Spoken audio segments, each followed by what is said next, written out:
My stepfather taught me everything he knew about the business. From a young age, I soaked up every bit of knowledge he shared, always eager to prove myself. When he retired, I was certain that he would name me the CEO of his company. After all, I had dedicated years to learning the ins and outs of the business. But when the time came, he didn't choose me. Instead, he made my brother, who spends most of his time partying and traveling with his friends, the CEO. My brother knows nothing about running a business, and this decision left me completely blindsided. To make matters worse, my family has turned their backs on me. All because I dared to follow my dream of becoming a CEO. They now see me as the black sheep, accusing me of sabotaging my stepfather's company. My grandparents, on my father's side, even went as far as removing me from their will. The only way they'll consider welcoming me back into the family is if I stop trying to take clients away from my stepbrother. But things weren't always this way. Just a year ago, I believed that I would inherit my stepfather's talent management company. I had worked so hard my entire life, hoping to make him proud and continue his legacy.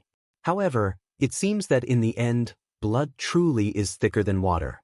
I'm a 30-year-old man who has been working for my stepfather since I was 18. My father passed away when I was very young, and later, my mother remarried a widower who had a son just 3 years younger than me.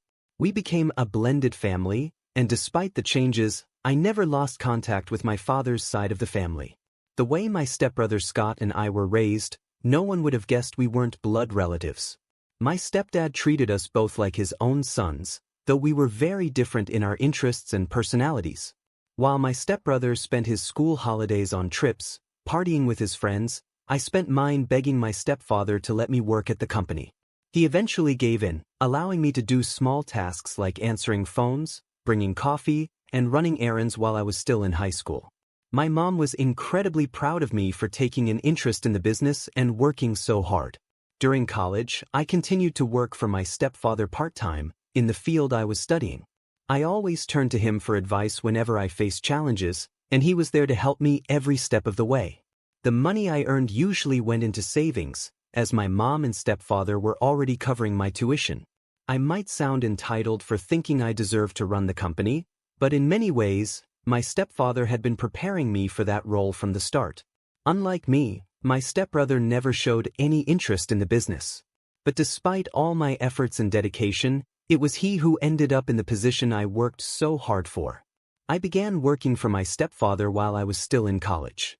He took me under his wing, mentoring me throughout the years, and I eventually became one of his most valued interns.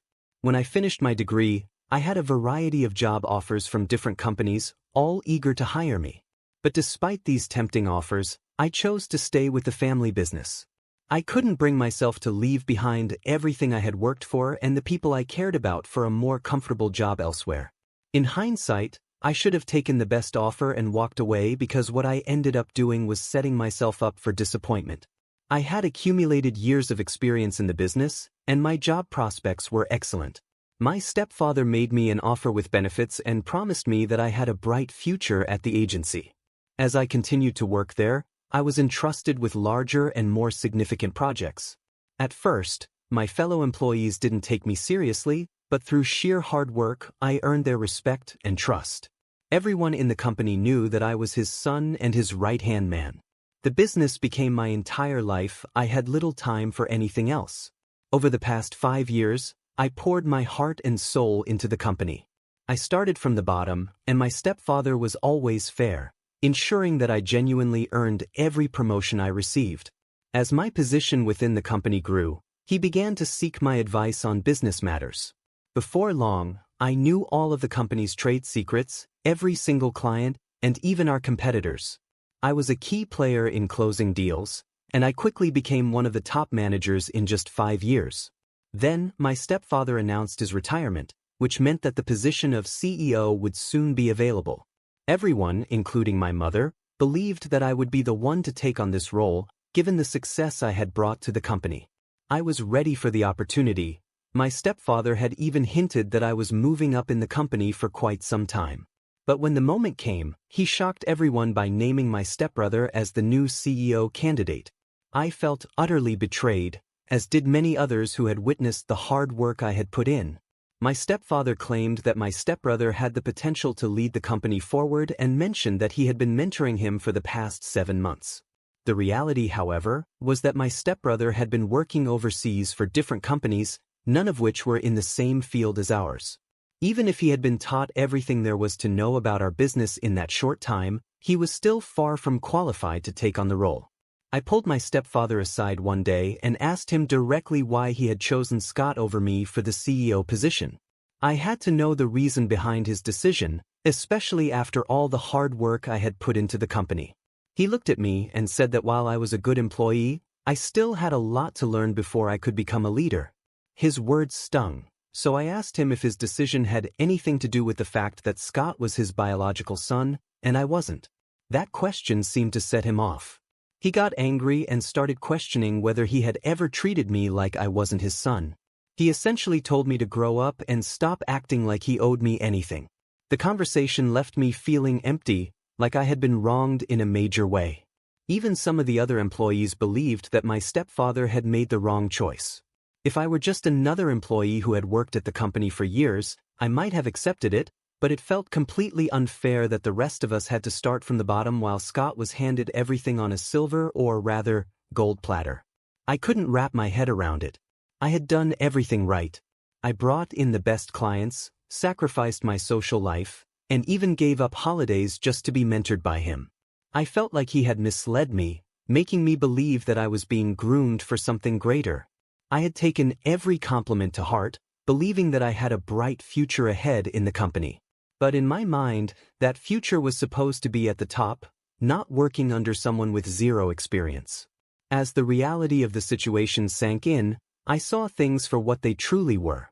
He had lied to me, creating the perfect employee who would never leave the company. For a man who prided himself on his ethics, it became clear to me that he had none. He had practiced blatant nepotism, appointing my stepbrother as CEO the moment the opportunity arose. Right after the news broke, I called my mom to tell her what had happened. I was hurt and needed her support.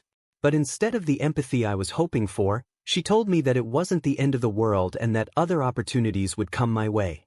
She even asked me to support Scott and help ensure his transition into the company was smooth. Her response left me with a sinking feeling that she had known all along about the plan to leave me out in the cold. In that moment, I wanted to quit on the spot. I was bitter and felt robbed of what I believed was rightfully mine. But I knew I had to be smart about it. I wanted my departure to leave a mark, to make them feel the loss. So I stayed. I watched as my stepbrother stumbled through his new role, making a mess of the company. I bided my time, waiting for the right moment to make my exit, one that would hurt them the way they had hurt me. I tried to give my stepbrother advice whenever I saw him heading in the wrong direction, but he always reminded me that I was in a lower position. Word spread quickly among the employees, and most of them were already unhappy with how he was treating them. During this time, I was quietly making plans to start my own company, even as I began to steal clients right from under their noses. My stepfather was hardly ever in the office, and my stepbrother struggled with even the simplest tasks. They didn't notice how bad things were because I was constantly picking up the slack for him. Despite my anger, that company meant a lot to me, which is why I wanted it all. My goal was for them to eventually beg me to buy the company from them, but I knew that could only happen if I was on the right track. So, I continued to put in my hours at the office while spending even more time working on the paperwork to start my own company. I had a friend in the HT department of my brother's company, and I asked him to find a loophole that would allow me to quit without serving a notice period. It turned out that my contract was coming up for renewal soon, so all I had to do was refuse to renew it. After months of careful planning, I secured an investor, and my plan to start my own company was set in motion. I knew the clients inside and out, and when I left, they followed me because they trusted my expertise. They had seen how well I handled things and didn't trust my brother, who was already making a mess of everything. Not to boast, but I was seen as something of a prodigy in the industry, while my stepbrother was just starting to fumble right out of the gate. The day I handed in my resignation, my contract had just expired, and coincidentally, my stepfather was in the office to check on the company. They were both stunned when I handed in my resignation. They immediately tried to make me a counteroffer, hoping to keep me from leaving. My stepfather even went so far as to offer me the position of co-CEO alongside his son, but I refused. He had the chance to make me CEO long ago, but he chose not to. Now, he was offering it to me just to keep me from leaving. I told him that he had made a huge mistake by choosing his son to inherit the business instead of me. I might not have been his biological son, but when it came to business, I was more of a son to him than my stepbrother ever was. Yet, deep down, I should have seen it coming. The signs were there from the beginning, even if they were subtle at first. There was always a distinction between me and Scott, little things that hinted at a difference in how we were treated. While I worked tirelessly, often putting in 98-hour weeks, my stepbrother was given an allowance and bounced from one job to another, only to fail and eventually be handed the CEO position. Even my mom and grandparents tried to convince me that staying in the family business was the best choice for me. But I told them it wasn't worth the mistreatment and disrespect I felt from being led on by my stepfather. I couldn't understand why my mom and granddad kept pretending that we were this picture-perfect family when, in reality, we weren't all blood-related. My mom had chosen my stepdad and my stepbrother over me, and they all assumed I would fail if I left. My stepfather even told me that I was no longer his son and that I would never make it without his connections. He accused me of the worst kind of betrayal for deciding to start my own company. Hearing those words hurt deeply, but I had felt the tension building for a long time, ever since he appointed Scott as CEO. My whole family decided to cut ties with me. Thankfully, I was already living on my own, so at least I didn't have to worry about moving out. But I knew I had to prove to them and to myself that I could succeed on my own. I started my business small, with just me and an assistant whom I paid with most of my profits. But my years of experience in the industry paid off, and I slowly began to expand my business. There were moments when I thought I might fail, times when I felt completely overwhelmed. I had no one to turn to for support or advice. Everyone I knew was connected to my stepfather. Scott even offered to take me back into the company multiple times, but I knew he just wanted me to help save the sinking ship. There was no way I could return after my stepfather had disowned me. Gradually, I gained more clients, and some of their clients left Scott's company to sign contracts with me. One day, I was struggling to pay the electricity bill at my office, and the next, I was receiving contract offers from all directions. My hard work was finally starting to pay off, and I knew I was on the right path. After all those years of hard work and preparation, I was finally doing what I had trained for, becoming a true leader. My company grew rapidly, expanding from a small office to an entire building in just a few months. The business media took notice, covering my incredible growth, and I was even named one of the top entrepreneurs of the year. As my company continued to expand, I hired more employees, and some of my former colleagues returned, seeking jobs with me. Meanwhile, it became clear that my stepbrother was running our family's company into the ground. Employees were going unpaid, yet he was overworking them while carelessly spending company funds. He struggled to grasp even the basics of running the business. His clients were neglected, and he employed poor business strategies that only made things worse. I wasn't sure if my stepfather was trying to help him, but if he was, it wasn't making any difference. I was living on my own by this time, having cut off communication with my family. My stepfather was furious with me for leaving and starting my own company, blaming me for knowing my worth and daring to compete in the same industry. Despite being retired, he still held significant influence in the industry and tried to sabotage me by spreading negative rumors. But I decided to ignore the drama and focus all my energy on my company. By the end of the year, my hard work paid off, and I received a small award for the upcoming Businessman of the Year. My company was now generating millions in revenue, all thanks to the risks I had taken. It was a proud moment, knowing that I had built something successful on my own terms. Recently, my grandparents from my father's side reached out to me. They live out of town and weren't fully aware of the situation. It seemed that my stepfather had given them his version of events, likely skewed to make himself feel better. When we met, they asked why I was ruining the family company instead of helping it. I explained the situation with the CEO position and how things had unfolded. But they dismissed my concerns, saying I was just being petty. They then gave me an ultimatum, as if I owed them an answer. They told me that if I let go of my business and returned to work for my stepbrother's company, they wouldn't disown me as well. I stood my ground and told them I would never give up being my own boss or stop pursuing my clients, even if it meant further estranging myself from the family. I knew I had made the right choice, and I wasn't going to let anyone take that away from me. I swore that I would make them regret the way they treated me, and I could already sense their rejection. When I refused to cooperate with their demands, they informed me that I was being removed from their will. Their estate is worth millions, and inheriting that money would have set me up for life. But I knew that no amount of money was worth sacrificing my own happiness. I told them they could keep their money because I didn't need it. If my business continued on the path it was on, I would keep swimming in cash. Even if I were only making a modest income, I would rather earn it through my own hard work than rely on their inheritance. I do what I do because I love it, and my passion for the business is what drives me every day. The money is just a bonus. Since that conversation, I've noticed that they, too, have joined the rest of the family in cutting me off. They've blocked me, but I don't care what they think or say about me. I am independent and successful because of my own sacrifices. Nothing was handed to me. I had to prove myself every step of the way, and I will continue to do so. In my opinion, starting my own company was the right decision, and the fact that my stepbrother's company is now at risk of failing is not my fault. They all made their choices, and now they have to live with the consequences. I know that my success bothers them, and I'm happy about that because it's the best kind of revenge. I've moved on with my life, and this is the last time I will ever talk or think about them. As for the story, I completely agree with the original poster, OP. OP deserved to be the CEO, and I don't blame him at all for the path he chose. He started his own business, and now his father and stepbrother are upset, but they brought this on themselves. What do you think? Was OP right to go his own way, or should he have stayed with his family and waited for the CEO position after his brother inevitably failed? Share your thoughts in the comments below. Story 2.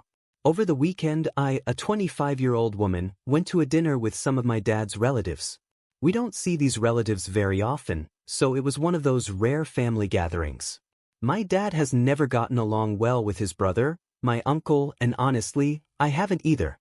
My uncle is rude, talks down to people, and we just don't agree on many things. Usually, I try to keep my distance and ignore him when I can.